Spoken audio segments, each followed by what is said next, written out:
दोस्तों डेट थी 5 अगस्त 2019 जब इंडियन पार्लियामेंट में प्रोसीजर स्टार्ट होता है जम्मू एंड कश्मीर से आर्टिकल 370 को हटाने का। मैं जब जम्मू एंड कश्मीर बोलता हूं कि जम्मू एंड कश्मीर के पीएको को आप भारत का हिस्सा नहीं मानते हो क्या? एग्रेसिव ना हो, जान दे देंगे इसके लिए। क्या बात कर रहे हो आप?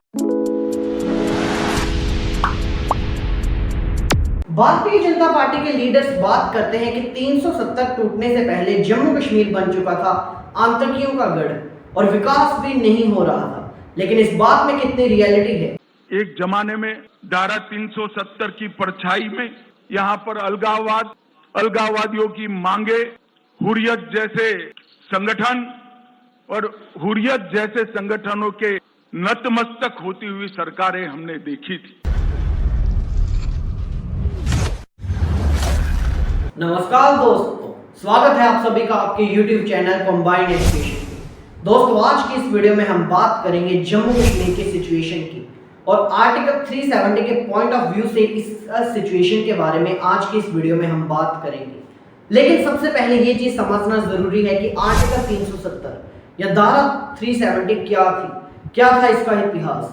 तो दोस्तों बात है 26 अक्टूबर 1947 की, जब जम्मू एंड कश्मीर के महाराजा हरि सिंह जी इंडिया के साथ साइन करते हैं इंस्ट्रूमेंट ऑफ असेशन और जम्मू कश्मीर को भारत का हिस्सा बना देते हैं। दोस्तों जम्मू कश्मीर को भारत का हिस्सा बनाने के लिए हरि सिंह जी डिमांड करते हैं स्पेशल स्टेटस की, कि जम्मू कश्मीर को स्पेशल स्टेटस मिलना चाहिए। दोस्तों फिर बात आती है 2 साल बाद की, यानी अक्टूबर 1949 की, जब भारत देश के प्रधानमंत्री श्री जवाहरलाल नेहरू जी हमारे कॉन्स्टिट्यूशन में आर्टिकल 370 का प्रावधान लाते हैं जो जम्मू कश्मीर को विशेष दर्जा देता था।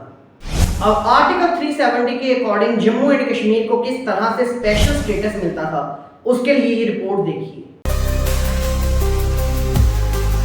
दोस्तों इसका पहले नंबर पे फीचर आता है लिमिटेड इफेक्ट ऑफ कॉन्स्टिट्यूशन, यानी इंडियन कॉन्स्टिट्यूशन का जम्मू कश्मीर पे बहुत ही कम प्रभाव था। इसको हम एक चीज से समझते हैं, अगर आपने हमारी डिस्ट्रीब्यूशन ऑफ पावर समझी है ना, कि लिस्ट बनी है हमारी यूनियन लिस्ट, स्टेट लिस्ट और कॉन्करेंट लिस्ट, तो यूनियन लिस्ट में जो सब्जेक्ट्स है ना, जो विषय हैं, जो इश्यूज हैं, उन पे अगर कोई लॉ बनाना है तो वो सेंट्रल गवर्नमेंट बनाती है। कौन सी गवर्नमेंट? Central government.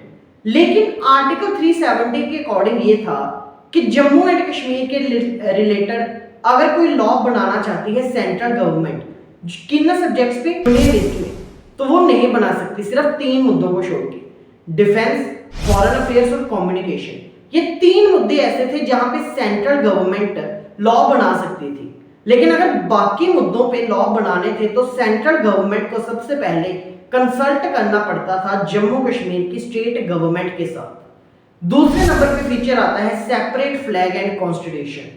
दोस्तों जम्मू कश्मीर एकमात्र ऐसी स्टेट थी जिसका अपना सेपरेट कॉन्स्टिट्यूशन था और अपना सेपरेट फ्लैग था। तीसरी चीज आती है आउटसाइडर्स की।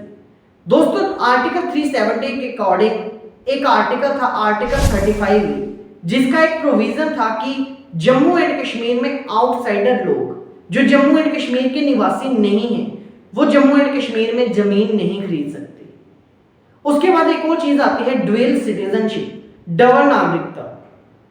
जम्मू कश्मीर के लोगों को 2 नागरिकताएं दी जाती थी, एक इंडियन की सिटीजनशिप और एक जम्मू एंड कश्मीर की अलग से सिटीजनशिप।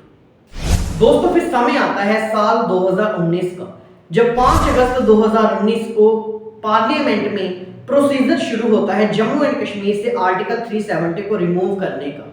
जम्मू एंड कश्मीर में आर्टिकल 370 रिमूव की जाती है और Jammu and Kashmir reorganisation act के साथ जम्मू एंड कश्मीर स्टेट को 2 यूनियन टेरिटरीज में डिवाइड किया जाता है, union territory of Jammu Kashmir, union territory of Ladakh. लेकिन अब सबसे इंपॉर्टेंट क्वेश्चन कि जम्मू कश्मीर की सिचुएशन आर्टिकल 370 से पहले और आर्टिकल 370 के बाद किस तरह से हुई है, उसके लिए ये रिपोर्ट देखिए।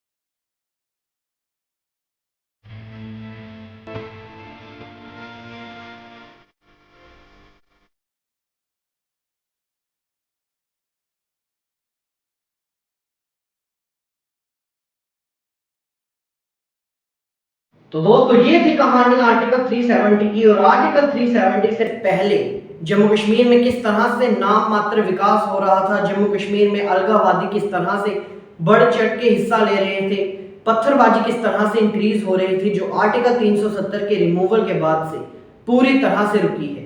दोस्तों आज की इस वीडियो में बस इतना ही। अगले वीडियो में हम बात करेंगे कि क्यों नेशनल कॉन्फ्रेंस और पीडीपी सपोर्ट कर रही हैं आर्टिकल 370 को। आज के लिए बस इतना ही। सभी को राम राम जी, सनातन धर्म की जय।